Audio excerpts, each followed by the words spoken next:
Здравейте! Искам да ви покажа как може да поддържате лодката за захранка след риболов, лодка Carp Alligator.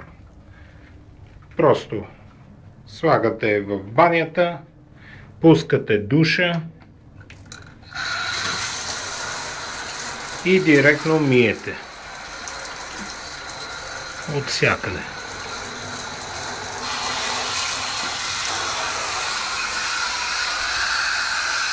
Не се притеснявайте, че може да влезе вода някъде.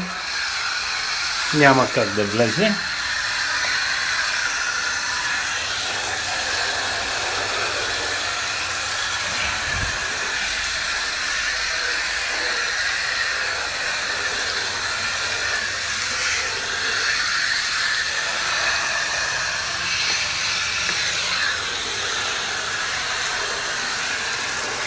И вашата лодка вече е измита напълно. Благодаря за вниманието.